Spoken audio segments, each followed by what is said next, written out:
కరీంనగర్ జిల్లా ప్రజలకు, మిత్రులు, శ్రేయోభిలాషులు, కాంగ్రెస్ శ్రేణులు, నాయకులు, కార్యకర్తలందరికీ కూడా శ్రీ క్రోధినామ సంవత్సర ఉగాది పండుగ శుభాకాంక్షలు తెలియజేయాలి. రాకముందే నా బీటెక్ ఫినిష్ చేసిన తర్వాత నేను ఓపాడ్ అంటే పైప్ హౌస్లో ఇల్లు డిజైన్ చేయడం అనే ఒక మంచి పద్ధతి ద్వారా చాలామందికి నేను పరిచయం అయ్యాను. ఆ పద్ధతి తీసుకురావడం వల్ల ఎంతోమందికి నిరుపేద కుటుంబాలకి, ఇల్లు కట్టుకునే స్తోమత లేని వాళ్ళకి ఒక తక్కువ ఖర్చుతో ఒక ఇల్లుని అందించే పద్ధతిని నేను వాళ్ళకి పరిచయం చేసి చాలామందికి హెల్ప్ఫుల్గా ఉన్నాను. ఈ రోజు వరకు నాకు చిన్న కంపెనీ ఉంది, మంచి బిజినెస్ కూడా నేను చేసుకుంటున్నాను. కానీ ఎందుకు నేను ఈరోజు మీ ముందుకి ఒక ఇండిపెండెంట్ ఎంపీ అభ్యర్థిగా మన కరీంనగర్ జిల్లా నుంచి రావాలనుకుంటున్నాను అనేది చాలామందికి ఉన్న ప్రశ్న. దానికి ఈరోజు నేను ఖచ్చితంగా సమాధానం చెప్పాలి. నా సమస్య 2006లో మొదలైంది, ఇది 2024లో ఉన్నాము. ఎన్నో ప్రభుత్వాలు మారాయి, పార్లమెంట్ వ్యవస్థలో మార్పులు జరిగాయి, అసెంబ్లీ వ్యవస్థలో మార్పులు జరిగాయి, గవర్నమెంట్ అధికారులు మారుతూ వచ్చారు, ఈవెన్ మన village level, mandal level, everyone ప్రతి ఒక్కరు మారుతూ వచ్చారు. ఈరోజు ఇంతమంది మారుతున్నప్పటికీ, ఇన్ని ప్రభుత్వాలు మారుతున్నప్పటికీ కూడా మా సమస్యను మేము ప్రతి ఆఫీసర్ ముందు పెట్టినప్పుడు ఒక్కరు కూడా స్పందించి దీనికి మేము సమాధానం ఇస్తాము, ఈ ప్రాబ్లమ్ని మేము సాల్వ్ చేస్తామని చెప్పేసి ఇన్ని కుటుంబాలు, దాదాపుగా 80 కుటుంబాలు ఆ సమస్య వల్ల 2006 నుంచి ఇప్పటి వరకు బాధపడుతూనే ఉన్నారు, నష్టపోతూనే ఉన్నారు. మొత్తం ఉపాధి కోల్పోయి, ఉన్న భూమి మొత్తం కోల్పోయి ఉపాధి కోల్పోయిన కుటుంబాలు ఎన్నో ఉన్నాయి. ఒక్కరికైనా మేము న్యాయం చేస్తామని ఈ రోజు వరకు కూడా ముందుకు రాలేదు. ఓట్ల సమయం రావడం, ఆ ఓట్లు అడగడం, మేము చేస్తామని చెప్పేసి మాకు హామీలు ఇవ్వడం, వెళ్ళిపోవడం. మొన్న అసెంబ్లీ ఎన్నికల్లో కూడా సేమ్ జరిగింది. నేను వేశాను ఓటు, కానీ వాళ్ళని నమ్మి వేసి వాళ్ళు చేస్తారు అని చెప్పేసి ఇప్పటి వరకు వేచి చూడడం జరిగింది. పోయిన ప్రభుత్వం అవ్వచ్చు, ఇప్పుడున్న ప్రభుత్వం అవ్వచ్చు, ఏదైనా అవ్వచ్చు, ఇప్పటి వరకు ఈ రోజు వరకు కూడా స్పందన లేదు.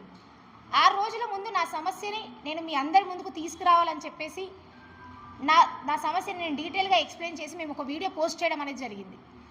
అది పోస్ట్ చేసినప్పటికీ, అంత పబ్లిక్గా చాలామంది మాకు స్పందించినప్పటికీ కూడా అధికారులు మాత్రం స్పందించకపోవడం, దాని గురించి కనీసం చర్చించకపోవడం, సమస్య ఏంటి అనేది మా వరకు కనీసం రాకపోవడం చాలా అంటే చాలా బాధాకరం ఈరోజు. ఎందుకంటే వాళ్ళకి సమస్య తెలియదు, దానికి నిజంగానే సొల్యూషన్ లేదు అనుకున్నప్పుడు వాళ్ళు స్పందించలేదు అంటే దానికి ఒక అర్థం ఉంది. ఇంత పబ్లిక్గా నేను ఓపెన్గా నా సమస్య ఇది, నా ఊరి ప్రజలు ఇంతమంది ఇన్ని సంవత్సరాల నుంచి బాధపడుతున్నారన్నప్పటికీ కూడా వాళ్ళు సమస్యకి స్పందన లేదు వాళ్ళ దగ్గర నుంచి. నేను డిసైడ్ అయ్యాను అప్పుడే, ఇలా అయితే కుదరదు, ఖచ్చితంగా నా సమస్య కోసమే నేను పోరాడాలి అని చెప్పేసి మీ అందరి ముందుకు వచ్చాను. కానీ నా సమస్య పోస్ట్ చేసిన తర్వాత 24 అవర్స్లో మాకు 100 కన్నా ఎక్కువ, 100+ ప్రాబ్లమ్స్ మాకు మెసేజ్ రూపంలో, కాల్స్ రూపంలో డిఫరెంట్ ఏరియాస్ నుంచి, వితిన్ తెలంగాణ అవ్వచ్చు, వితిన్ కరీంనగర్ పార్లమెంట్ కాన్స్టిట్యున్సీ అవ్వచ్చు, మా వరకు రావడం అనేది ఎంత అంటే మేము ఈవెన్ ఆ ఇంపాక్ట్ని మేము ఎక్స్పెక్ట్ కూడా చేయలేకపోయాం. మన ముందు కొన్ని సమస్యలు అందరూ రాజకీయ నాయకులు అవ్వచ్చు, వేరే ప్రభుత్వ ఉద్యోగులు అవ్వచ్చు, కొన్ని తీసుకొస్తున్నారు. అవి కాకుండా ఇంకా అసలు మనకు తెలియని సమస్యలు, కనీసం బయటికి కూడా రాని సమస్యలు, ఎంతో కుటుంబాలు నష్టపోతున్న సమస్యలు ఇప్పటికీ మన దగ్గర ఉండడం చాలా అంటే చాలా బాధాకరమైన విషయం. అండ్ మనందరం దాని గురించి చర్చించాల్సిన రోజు ఈ రోజు ఖచ్చితంగా. మేము రీసెంట్గా ఒక 2 డేస్ బ్యాక్ గౌరవెల్లి ప్రాజెక్ట్ దగ్గరికి వెళ్ళడం జరిగింది. అక్కడ స్ట్రక్చర్, నేను ఒక సివిల్ ఇంజనీర్ని, అందులో స్ట్రక్చర్స్ నేను నా ఆప్షనల్ సబ్జెక్ట్గా కాకుండా మెయిన్ సబ్జెక్ట్గా తీసుకున్నాను. సో స్ట్రక్చర్ గురించి క్లియర్ ఐడియా ఉంది. ఆ ప్రాజెక్ట్ చూసి దాని స్ట్రక్చర్ వీక్గా ఉంది అని చెప్పేసి నేను పబ్లిక్గా ఒక స్టేట్మెంట్ ఇస్తే కనీసం దాని గురించి మాట్లాడే వాళ్ళు, అక్కడ నీళ్ళ సమస్యలు, నీళ్లు విడుదల చేయట్లేదు అని చెప్పేసి ఇన్ని రోజులు మాట్లాడారు. కానీ నీళ్లు విడుదల చేస్తే అక్కడ జరిగే పరిణామాలు ఏంటి, తర్వాత ఎంతమంది ఎన్ని ప్రాబ్లమ్స్ ఫేస్ చేస్తారు. ఆల్రెడీ ఒకసారి నీళ్లు విడుదల చేయడం, ట్రయల్ రన్ జరగడం అలాంటివి జరిగాయి. అప్పుడు అక్కడున్న నీళ్ళు ఏవైతే ఆ తడి మట్టం ఉంటుందో అక్కడ మనం కట్టిన ఆనకట్టకి తాకి అది వీక్గా ఉండడం వల్ల అక్కడున్న ప్రజలే రివర్స్ కంప్లైంట్ చేసి మాకు ముప్పు ఉంది అని చెప్తే ఆ ట్రయల్ రన్ తర్వాత వాటర్ లెవెల్ని తగ్గించి మళ్ళీ ఆపేయడం జరిగింది. ఇది బయటికి వచ్చిందా కనీసం? దీని గురించి ఎవరికైనా తెలుసా? ఇలాంటివి మనం ట్యాక్సులు కట్టి మన ప్రజాధనాన్ని ఉపయోగించి మనం మంచి ప్రాజెక్టులను రావాలి, మన ప్రజలకి అవి ఉపయోగపడాలని గవర్నమెంట్ తీసుకొస్తున్నప్పుడు అది సరైన పద్ధతిలో తీసుకొస్తే ఇలాంటి వైఫల్యాలు ఎందుకు జరుగుతాయి? ఇదే ప్రశ్న నేను మీ ముందుకి తీసుకొచ్చి నేను అడిగితే ఇప్పటి వరకు స్పందన లేదు ఒక్కరి దగ్గర నుంచి కూడా. నిన్న ఒక రైతు దగ్గరికి వెళ్ళాం మేము, వాళ్ళ పొలాలు మొత్తం వాడిపోయాయి, ఎండిపోయాయి, అసలు వాటరే రావట్లేదమ్మా, కెనాల్స్ అన్నీ ఎండిపోయాయి, మాకు చాలా ఇబ్బంది అవుతుంది అంటే పరామర్శించడానికి వాళ్ళ దగ్గరికి వెళ్తే, నేను ఎంపీ ఇండిపెండెంట్ అభ్యర్థిగా మీ ముందుకు వస్తున్నాను తాత నేను చెప్తే, అక్కడ చదువుకున్న వాళ్ళు కూడా ఉన్నారు కొంతమంది. వాళ్ళు అడిగిన మొట్టమొదటి ప్రశ్న ఏంటో తెలుసా? అసలు ఒక ఎంపీ అభ్యర్థికి మాలాంటి వాళ్ళు ఓట్ చేయొచ్చా అని అడిగారు. అంటే ఒక పార్లమెంట్ నుండి వచ్చే పర్సన్ కనీసం అక్కడ ఉన్న ప్రజలకి తను ఏం చేస్తాడనేది తీసుకెళ్ళలేదు ఇప్పటి వరకు. కనీసం తనకు ఓటు ఎవరెవరు వేస్తారనేది ఆ మాత్రం కూడా వాళ్ళకి తెలియని పరిస్థితిలో ఈరోజు మన కరీంనగర్ ప్రజలు ఉన్నారు. అసలు కనీసం ఎవరు ఓట్ చేస్తారు ఎంపీకి అని కూడా తెలియని పరిస్థితిలో ఉన్నప్పుడు సెంట్రల్ గవర్నమెంట్ నుంచి ఏ స్కీమ్స్ వస్తాయి, అవి ఎవరికి ఉపయోగపడతాయి, దానివల్ల ఎంతమంది లాభపడతారు, ఏ సెక్టార్స్లో డెవలప్మెంట్ జరుగుతుంది, అసలు మన దగ్గరకు వచ్చే బడ్జెట్ సెంట్రల్ నుంచి వస్తుందా, స్టేట్ నుంచి వస్తుందా, ఎక్కడ ఎంత డివైడ్ అవుతుంది, స్టేట్ రోల్ ఎంత, సెంట్రల్ రోల్ ఎంత, ఇవన్నీ అవగాహన ఉంటాయని మనం అనుకోవడం ఎంత మూర్ఖత్వం. ఈరోజు కొంతమంది నాయకులు చెప్తున్నారు సెంట్రల్లో వాళ్ళే ఉన్నారు, స్టేట్లో కూడా వాళ్ళు ఎంపీగా ఉన్న వాళ్ళు కూడా ఉన్నారు, మన కరీంనగర్ నుంచి కూడా ఉన్నారు. వాళ్ళు ఈరోజు నేను అది తీసుకొచ్చాను, ఇది తీసుకొచ్చాను, ఇన్ని ఫండ్స్ తీసుకొచ్చాను అని చెప్పి మాట్లాడుతున్నారు. అసలు నీకు ఓటేయడానికి ఈరోజు ఎవరు అర్హులు అనేది కూడా తెలియలేని పరిస్థితిలో ఉన్నారు, తెలుసుకోలేని పరిస్థితిలో ఉన్నారు నీ కరీంనగర్ ప్రజలు. అలాంటిది నువ్వు నేను స్కీమ్స్ తీసుకొచ్చాను అని అంటే అది అందింది అని మీరు ఎలా అనుకుంటున్నారు? వాళ్ళ వరకు స్కీమ్స్ నిజంగా వెళ్ళాయని మీరు ఎలా అనుకుంటున్నారు? అది నమ్మేలానే ఉందా చెప్పే విషయం అనేది? మేము వాళ్ళకి డీటెయిల్గా కూర్చొని నిన్న ఎక్స్ప్లెయిన్ చేసి, అమ్మ ఇది పద్ధతి, ఇన్ని ఫండ్స్ మీ వరకు వస్తాయి, మీరు ఈ విధంగా మీకు సంబంధించిన పనిముట్లు అవ్వచ్చు, లేకపోతే సబ్సిడీలు అవ్వచ్చు, యూరియా మీద అవ్వచ్చు, ఇంకా దేని మీద అవ్వచ్చు, ఇన్ని సబ్సిడీలు మీ వరకు వస్తాయమ్మా, మీరు ఇలా తీసుకోవచ్చు, మీకు ఇలా యూజ్ అవుతాయని మేము చెప్తే, అమ్మ మాకొక్కరు కూడా వచ్చి ఇప్పటి వరకు అలా చెప్పింది లేదు అని వాళ్ళు అన్నారు. కనీసం ఎంపీ అనే అభ్యర్థి మా వరకు వచ్చిందే లేదమ్మా, ఎప్పుడో ఒకసారి ఎంపీ అంటా అని వింటాం తప్ప ఆయన పేరు కూడా మాకు తెలియదమ్మా అనే పరిస్థితిలో ఉన్నారు వాళ్ళు. ఒక్క రైతుల పరిస్థితి ఇలా ఉందా? చదువుకున్న వాళ్ళ పరిస్థితి కూడా అలానే ఉంది. ఈరోజు మనం మాట్లాడుకుంటున్నాం అన్ఎంప్లాయ్మెంట్ అని. అన్ఎంప్లాయ్మెంట్ ఎక్కడి నుంచి స్టార్ట్ అవుతుంది? మన దగ్గర స్టార్టప్ హబ్స్ అని కొంతమంది ప్రభుత్వాలు ముందుకొచ్చి స్టార్టప్ హబ్స్ అని నామకే వాస్తు కొన్ని బిల్డింగ్స్ కట్టడం జరిగింది ప్రతి జిల్లాలో. దానికి ఉపయోగం ఇప్పటివరకు ఎంతమందికి జరిగింది? ఎన్ని స్టార్టప్స్కి వాళ్ళు ఇప్పటివరకు ఫండ్స్ రిలీజ్ చేశారు?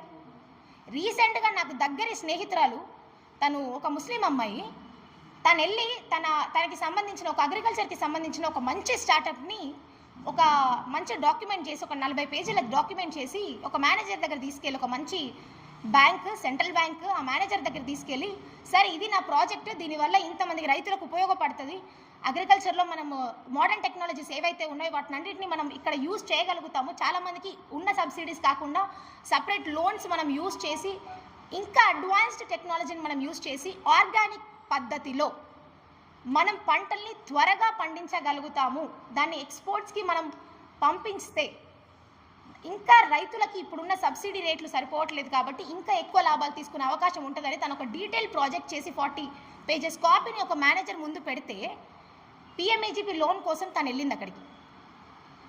ఉమెన్, తను ఒక ఆడపిల్ల, ముస్లిం అమ్మాయి అవ్వచ్చు, బట్ తను ఒక ఆడపిల్ల, 45% సబ్సిడీతో తనకు పిఎంఈజీపీ లోన్ ఆ ప్రాజెక్ట్కి వచ్చే అవకాశాలు 100కి 100% ఉన్నాయి.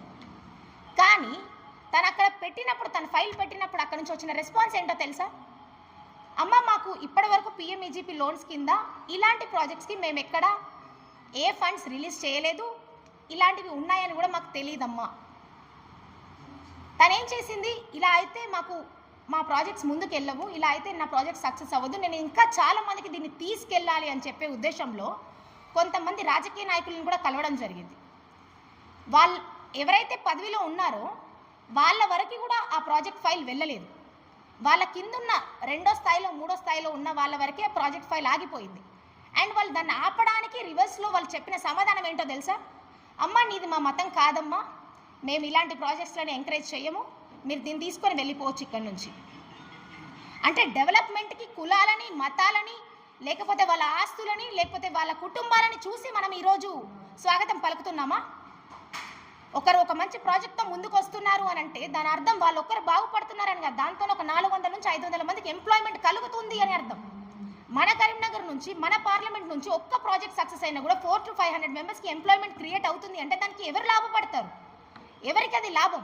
మన దగ్గర ఉన్న యంగ్ జనరేషన్కి అది లాభం, మన దగ్గర ఉన్న అన్ఎంప్లాయ్మెంట్ పీపుల్కి అది లాభం. 45 years దాటిన తర్వాత అన్ఎంప్లాయ్మెంట్ లేక ఏజ్ లిమిట్ అయిపోయి కొన్ని ఉద్యోగాలకు అప్లై చేయలేక ఉన్న వాళ్ళకి సెంట్రల్ గవర్నమెంట్ నుంచి కొన్ని స్కీమ్స్ ఇవ్వడం జరిగింది. వాళ్ళకి కొంచెం అమౌంట్ అనేది ఆర్థిక సహాయం అనేది చేయడం జరుగుతుంది చాలా రాష్ట్రాల్లో. కానీ తెలంగాణలో కనీసం దాన్ని ఆహ్వానించిన వాళ్ళే లేరు ఈ రోజు వరకు. ఎందుకు? తెలియకనా? అది తీసుకొస్తే ఎవరికైనా నష్టం జరుగుతుందని ఉద్దేశించా? లాభమే కదా జరిగేది సెంట్రల్ గవర్నమెంట్ స్కీమ్స్తో. మీరు చెప్తున్నారు కదా మేము తీసుకొస్తున్నాం, ఈ స్కీమ్ పెట్టాము, ఆ స్కీమ్ పెట్టాము అని. మరి ఆ స్కీమ్స్ ఇక్కడి వరకు ఎందుకు రావట్లేదు ఈరోజు? ఎవరిది ఇందులో ఎవరి స్వార్థం ఉంది? కులంతో వెళ్తారు, మతంతో వెళ్తున్నారు. నాది ఇది, నేను వీళ్ళకి నా వాళ్ళకి మాత్రమే సహాయం చేస్తా అని చెప్పేసి మీరు బ్లైండ్గా డిసైడ్ అయ్యి వెళ్తే మనం రాజకీయం చేయడం దేనికి? అసలు మనం ఒక పొజిషన్లో ఉన్నాము, ఒక ఎంపీ పొజిషన్లో ఉన్నాము అంటే 7 అసెంబ్లీ కాన్స్టిట్యున్సీస్కి అందరు ఎమ్మెల్యేలు ఇప్పుడు 7 ఉన్నారు. ఎగ్జాంపుల్ కరీంనగర్ కాన్స్టిట్యున్సీ 7 ఉన్నారు. ఎప్పుడైనా ఏ రోజన్నా ఇన్ని సంవత్సరాలలో ఇంతమంది ఎంపీలు మారారు, ఇంతమంది ఎమ్మెల్యేలు మారారు. ఒక ఎంపీ ఒక మీటింగ్ అరేంజ్ చేసి అందరు ఎమ్మెల్యేలను కూర్చోబెట్టి అన్న మన దగ్గర ఇది ఉంది, తమ్మి మన దగ్గర ఇది ఉంది, సార్ మన దగ్గర ఇది ఉంది, మనం అందరం కలిసి కూర్చొని ఎమ్మెల్యేలు ఎంపీలు కలిసి కూర్చొని చేస్తే మన స్టేట్ ఫండ్స్ సెంట్రల్ ఫండ్స్ కలిసి డివైడ్ చేసుకొని మనం ఇంకెక్కువ స్కీమ్స్ని ప్రజలకు తీసుకెళ్ళగలుగుతామని చెప్పేసి ఏ రోజన్నా మీ మీడియా మిత్రులే నేను అడుగుతున్నాను, ఏ రోజన్నా 7 ఎమ్మెల్యేలు ఒక ఎంపీ కలిసి కూర్చొని మిమ్మల్ని మీటింగ్కి ఇన్వైట్ చేసి ఒక టాపిక్ గురించి డిస్కస్ చేసిన సిచ్యువేషన్ మీరు ఇప్పటివరకు చూసారా? ఎందుకు మిమ్మల్ని అడుగుతున్నాను ఈరోజు అంటే అన్న, మీ ద్వారా చాలా స్కీమ్స్ గురించి, చాలా అభివృద్ధి కార్యక్రమాల గురించి ప్రపంచమంతా తెలుసుకునే ఒక మంచి పొజిషన్లో మీరు ఉన్నారు. మీరు ఒక్కసారి ఆలోచించండి, ఎందుకు ఈ పరిస్థితి మనకి? ఒక ఎమ్మెల్యే ఇంకో పార్టీ నుంచి అవ్వచ్చు, ఒక ఎంపీ ఇంకో పార్టీ నుంచి అవ్వచ్చు, but overall at the end of the day we are all here to help people and support people and we are here to give them their own funds, but no one is doing that. Who is going to question them? మేము question చేస్తున్నాం ఈరోజు. నేను ఒక్కదాన్ని కాదు, చదువుకున్న ప్రతి ఒక్క యువ నాయకుడు ఈరోజు క్వశ్చన్ చేస్తున్నాడు. ఏ పార్టీలోనైనా మీరు ఉండండి, ఇప్పటి వరకు ఎంతమంది నాయకులను మీరు సపోర్ట్ చేసి ఉండొచ్చు, బట్ మిమ్మల్ని నేను పర్సనల్గా ఒక క్వశ్చన్ అడుగుతున్నాను. మీ వరకు ఇప్పటి వరకు డెవలప్మెంట్ ఏదైతే బయట జరుగుతుందో, బయట కంట్రీస్ మనం డెవలప్డ్ అని మాట్లాడుకుంటున్నామో, ఆ డెవలప్డ్ నేషన్స్లో ఉన్న వాళ్ళు మన ఇండియన్సే ఎక్కువ ఉన్నారు. వాళ్ళు ఈరోజు మన కాన్స్టిట్యున్సీస్ని మన స్టేట్ని వదిలేసి అంత చదువుకొని అక్కడికి వెళ్ళి వాళ్ళు ఉద్యోగాలు చేసి అక్కడికి వెళ్ళి సెటిల్ అవుతున్నారు. ఈవెన్ మనం కూడా ఇక్కడ మనకు డెవలప్మెంట్ లేదు, మనకు ఎంప్లాయ్మెంట్ లేదు అని మనం అనుకొని మనం ఈరోజు ఇబ్బంది పడుతున్నామో దాని అంతటికి కారణం ఎవరు? ఒక అన్ఎంప్లాయ్మెంట్ యూత్గా, లేకపోతే చదువుకున్న యంగ్ జనరేషన్, అప్కమింగ్ జనరేషన్ ఆ ప్లేస్లో ఉండి మీరు ఆలోచించండి. ఏ పార్టీ గురించి కాదు, ఏ నాయకుడి గురించి కాదు ఇప్పుడు మనం ఆలోచించాల్సింది. డెవలప్మెంట్ ఎక్కడ ఆగుతుంది అనే క్వశ్చన్కి ఆన్సర్ మనం వెతకాల్సింది. ఈరోజు మన దగ్గరే ఆగిపోతుంది. మనం ముందుకు రాకపోవడం వల్ల, మనం క్వశ్చన్ చేయకపోవడం వల్ల, ఎక్కడ ఏ ఫండ్స్ వస్తున్నాయి, ఇవన్నీ వస్తున్నాయి వేరే స్టేట్స్లో, ఇవి జరుగుతున్నాయి, మన దగ్గర జరగట్లేదు అని చెప్పేసి మనం ముందుకు వచ్చి క్వశ్చన్ చేయకపోవడం వల్ల, వాళ్ళకి ఇప్పుడు ఒక ఎంపీ కోటా ఉంది, ఎంపీ కోటా కింద ఎన్ని నిధులు శాంక్షన్ అవుతాయి, ఎన్ని స్కీమ్స్ వాళ్ళు తీసుకురాగలుగుతారు, ఒక ఎంపీ దగ్గరికి అందరం కలిసికట్టుగా వెళ్తే ఎన్ని వర్క్స్ మనం తీసుకొని పాసిబుల్ చేసుకోగలుగుతాం అనేది ఎంతవరకు అవగాహన ఉంది? మనలో ఎంతమందికి అవగాహన ఉంది? చాలా తక్కువ. ఇవన్నిటి గురించి ఇంకా చాలా సమస్యలు ఉన్నాయి. వాటన్నిటి గురించి మాట్లాడడానికి ఏదో ఒక గొంతు ముందుకు రావాలి ఖచ్చితంగా. అది నేను అవ్వాలి అనుకున్నాను ఈరోజు. ఎందుకు అంటే నా చిన్నప్పటి నుంచి నేను ఫేస్ చేసిన ప్రతి సిచ్యువేషన్ నాకు ఒక లెసన్ ఈరోజు. అది పొలిటికల్గా అవ్వచ్చు, పొలిటికల్ వేలో అవ్వచ్చు, ఫైనాన్షియల్ వేలో అవ్వచ్చు. నేను బయట ఫేస్ చేసిన ప్రతి ప్రాబ్లంకి అక్కడున్న ఆఫీసర్స్ రెస్పాండ్ అయితే చాలా ప్రాబ్లమ్స్ నాకు చిన్నప్పటి నుంచి సాల్వ్ అయ్యేవి. నాలాంటి ఎంతోమంది ఆడపిల్లకి ఈరోజు చాలా సపోర్ట్ దొరికేది. అది జరగలేదు ఇప్పటి వరకు. ఇప్పటికైనా జరగాలి. ఎందుకంటే అప్కమింగ్ జనరేషన్స్ అన్నీ ఎడ్యుకేటెడ్ జనరేషన్స్. ఒకప్పుడు అంటే చాలా వరకు ఎడ్యుకేషన్ తీసుకునే అవకాశం లేకుండా ఉంది, కానీ ఇప్పుడు అందరం ఎడ్యుకేషన్ తీసుకునే స్థాయిలోనే ఉన్నాము. కానీ అది ఫ్రీగా లేదు, కమర్షియల్గానే ఉంది. అది కూడా ఫ్రీ అవ్వాలి. అప్కమింగ్ జనరేషన్స్కి ఆ బర్డెన్ కూడా, వాళ్ళ ఫ్యామిలీస్కి ఆ బర్డెన్ కూడా తగ్గాలి. ఫ్రీ ఎడ్యుకేషన్ రావాలి. ఫ్రీ హెల్త్ కేర్ అనేది కంపల్సరీ, అది మ్యాండేటరీ రావాలి. మన స్టార్టప్స్కి కంపల్సరీ సపోర్ట్ రావాలి. ప్రతి ఒక్క ప్రాజెక్ట్ దాని ప్రోస్ అండ్ కాన్స్ చెక్ చేసిన తర్వాత అది ఓకే అని అప్రూవ్ అయిన తర్వాత అయినా పర్లేదు, కానీ ఆ ప్రాజెక్ట్స్ అన్నీ ముందుకు రావాలి. ఎంతోమందికి ఎంప్లాయ్మెంట్ మన దగ్గరే స్టార్ట్ అవ్వాలి. మనం ఏదో ఎక్కడి నుంచో, ఏదో దేశం నుంచో, ఏదో రాష్ట్రం నుంచో వేరే కంపెనీస్ వస్తాయి మనకు జాబ్స్ ఇస్తాయి కాదు. We can create our own employment here it self, in the Karimnagar it self. రైతులకి గిట్టుబాటు ధర కోసం ఈరోజు మనం కొట్లాడుతున్నామన్నా, అదే ఎక్స్పోర్ట్స్ అండ్ ఇంపోర్ట్స్ త్రూ మనం కరెక్ట్గా చెక్ చేస్తే ఒక ఎంపీ తలుచుకుంటే ఓన్లీ గిట్టుబాటు ధర కాదు, వాళ్ళ ధరని వాళ్ళు నిర్ణయించుకునే అవకాశం ఇవ్వగలడు. అది పాసిబుల్ ఒక ఎంపీ క్యాడర్లో ఉన్న వాళ్ళకి. బట్ ఇప్పటి వరకు కనీసం అలాంటి ఆప్షన్ ఉంది, అలాంటి అవకాశం ఉంది అని కూడా తెలియని వాళ్ళు చాలామంది ఉన్నారు ఈరోజు. ఇన్ని సమస్యలు. నేను నిన్న ఒక ఊరు విజిట్ చేశానన్నా, ఆ ఊరికి ఒక హైవే కరీంనగర్ నుంచి హన్మకొండకి వెళ్ళే హైవే చాలా దగ్గరలో ఉంది. ఆ హైవే ఇప్పుడు రోడ్ వర్క్ జరుగుతుంది, కొంత డెవలప్మెంట్ అనేది మనకు కనిపిస్తుంది. కానీ ఒక్కసారి ఆ రోడ్ దాటి లోపలికి ఎంటర్ అయితే ఆ విలేజ్ నుంచి దగ్గర ఒక 8 విలేజెస్ దాటేంత వరకు మినిమం బేసిక్ రోడ్ ఫెసిలిటీ కూడా లేదు వాళ్ళకి. అన్న ఈ ప్రాబ్లం ఎప్పటి నుంచి ఉంది మీ దగ్గర అని మేము అడిగితే, అక్క లాస్ట్ 9 to 10 years నుంచి సేమ్ ప్రాబ్లం ఉంది. అంటే మరి మీ దగ్గరికి ఎవరు రావట్లేదు అంటే, వస్తారక్క, ఓట్లకు వస్తారు, ఓట్లప్పుడు మాత్రం వచ్చి ఓటే వేయండి, నేను ఖచ్చితంగా చేపిస్తానని చెప్తారు. దాని తర్వాత కనీసం మేము వాళ్ళ ఆఫీస్ వరకు వెళ్తే గేట్ లోపలికి కూడా రానివ్వరక్క. అది వాళ్ళు చెప్పిన సమాధానం. మీరు దీనికి ప్రూఫ్గా ఒక్కసారి మా ఇన్స్టాగ్రామ్ చూడొచ్చు, దానిలో ప్రజలు వాళ్ళంతటా వాళ్ళు బయటకు వచ్చి మాట్లాడినది కూడా మీరు చూడొచ్చు ఇదే ప్రాబ్లం గురించి. ప్రెగ్నెంట్ లేడీస్ ఎఫెక్ట్ అవుతున్నారు. కనీసం వాళ్ళు పండించిన వరి వాళ్ళు లోడ్లు ఎక్కించి లారీలను పంపిస్తుంటే లారీలు కూడా కరెక్ట్గా వెళ్తాయో లేవో అని భయంలో ఉన్నారు వాళ్ళు ఈరోజు. మరి ఇన్ని సంవత్సరాల నుంచి ఎవరికి కనీసం అక్కడ రోడ్డు బాగాలేదనే కంప్లైంట్ వెళ్ళలేదా? ఏ నాయకుడు అక్కడి వరకు తీసుకెళ్ళలేదా? ఏ కార్యకర్త అక్కడి వరకు తీసుకెళ్ళలేదా? ఎందుకు చేయలేకపోయారు? ఫండ్స్ లేవా? సమస్య ఏంటి? సెంట్రల్ గవర్నమెంట్ నుంచి మేము ఇన్ని వేల కోట్లు రిలీజ్ చేసామని వాళ్ళు చెప్తారు, స్టేట్ గవర్నమెంట్ నుంచి మేము ఇన్ని వేల కోట్లు రిలీజ్ చేసామని వీళ్ళు చెప్తారు. మరి ఫండ్ అంతా ఎక్కడికి వెళ్తుంది? ఈరోజు డెవలప్మెంటే కనిపించలేదు. ఓకే, మా అజెండా ఏంటి అని అంటే ఫ్రీ ఎడ్యుకేషన్ ఉండాలి, ఫ్రీ హెల్త్ కేర్ ఉండాలి, స్టార్టప్స్ అన్నింటికీ సపోర్ట్ రావాలి. ఎందుకంటే అన్ఎంప్లాయ్మెంట్ అనేది మనకు ఉండొద్దు. అది ఉండొద్దు అని అంటే ఖచ్చితంగా మనం ఎంకరేజ్ చేయాలి. ఈరోజు ఆ అవసరం కూడా ఉంది. బికాజ్ వేరే దేశాలకి మన టాలెంట్ని మనమే పంపిస్తున్నాము, ఇక్కడ మనం సపోర్ట్ ఇవ్వలేక. అది జరగొద్దు. ఇండియాలో చాలా మెచ్యూర్డ్ అండ్ ఎడ్యుకేటెడ్ పీపుల్ ఇప్పటికీ ఉన్నారు, వాళ్ళకి అవకాశాలు లేక ఆగిపోతున్నారు. వాళ్ళకి అవకాశం రావాలి ఖచ్చితంగా. మనం ఏదైతే నీటి సమస్య గురించి ఈరోజు రైతుల గురించి మనం పోరాడుతున్నామో దానికి కూడా సొల్యూషన్స్ మన దగ్గరే ఉన్నాయి. దాన్ని మనం సక్రమైన వేలో చేయగలిగితే ఖచ్చితంగా సొల్యూషన్ మనం ఇవ్వగలుగుతాం. గిట్టుబాటు ధరలు కాదు, వాళ్ళ ధరలు వాళ్ళే నిర్ణయించుకునే స్థాయికి మనం తీసుకురావాలి మన రైతులని. అది పాసిబుల్ అవుతుందా మరి అంటే ఖచ్చితంగా అవుతుంది. అసలు ఈరోజు రసాయనాలు వాడకుండా ఏవైతే మనం ఆర్గానిక్ ఫార్మింగ్ అని మాట్లాడుకుంటున్నామో దాని అవసరం ఎంతో ఉంది. మనకిప్పుడు తెలియట్లేదు దాని ఇంపాక్ట్ ఎలా ఉంటుంది అనేది. కానీ అప్కమింగ్ మన జనరేషన్స్, మా తర్వాత వచ్చిన నెక్స్ట్ బ్యాచ్ వాళ్ళకి కూడా దాని ఎఫెక్ట్ అనేది తెలుస్తుంది. ఇంకా ఫ్యూచర్ కమ్మింగ్ ఏదైతే ఉందో ఇప్పటికీ మనం ఆర్గానిక్ని ఇంకా కనీసం సపోర్ట్ చేసి వాళ్ళకి ఏవైతే నిధులు అందాలో వాళ్ళకి ఇవ్వకుండా, సబ్సిడీస్ ఇవ్వకుండా ఉంటే ఇంకా రసాయనాలు ఎక్కువై దిగుబడి తగ్గిపోయి రైతులు ఇంకా ఇబ్బంది పడతారు. పండించే పంటకు కాదు, రాబోయే పంటకి ఇంకా ఎక్కువ ఇబ్బంది పడతారు. ఆర్గానిక్ ఫార్మింగ్కి సపోర్ట్ దొరకాలి ఖచ్చితంగా. కనీసం వాళ్ళకి అవేర్నెస్ కూడా లేదు, అలాంటి పద్ధతులు ఎలా ఉంటాయి, ఎలా చేయాలన్న అవేర్నెస్ కూడా ఈరోజు లేదు. కనీసం వాళ్ళకి వెళ్ళి చెప్పేవాళ్ళు కూడా లేరు ఈరోజు.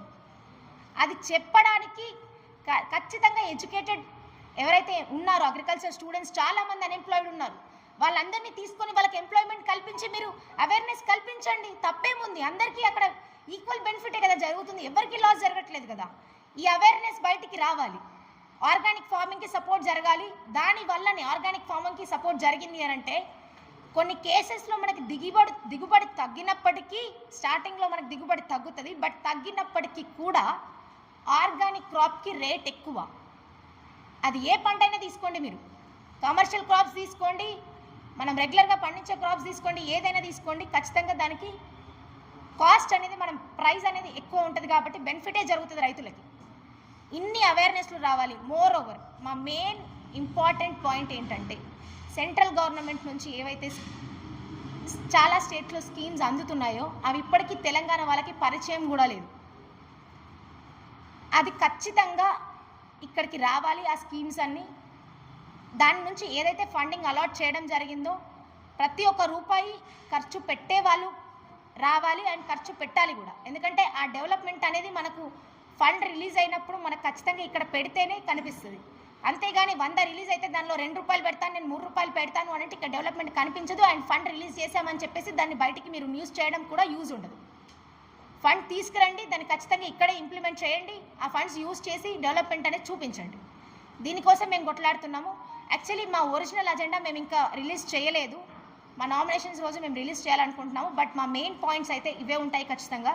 ఎందుకంటే వీటి ద్వారా ఎంతోమందికి ఎంప్లాయ్మెంట్తో పాటు ఫైనాన్షియల్ స్టేటస్ని ఇంక్రీజ్ చేసే ఛాన్సెస్ చాలా ఉన్నాయి, చాలా విధాలుగా ఉన్నాయి. ఎందుకంటే ఓన్లీ యూత్ కాదు, ఈవెన్ మ్యారేజ్ చేసుకొని పిల్లలు ఉండి ఇంట్లో ఉండి జాబ్స్ లేక ఉన్న ఎంతోమంది ఎడ్యుకేటెడ్ ఉమెన్ ఉన్నారు.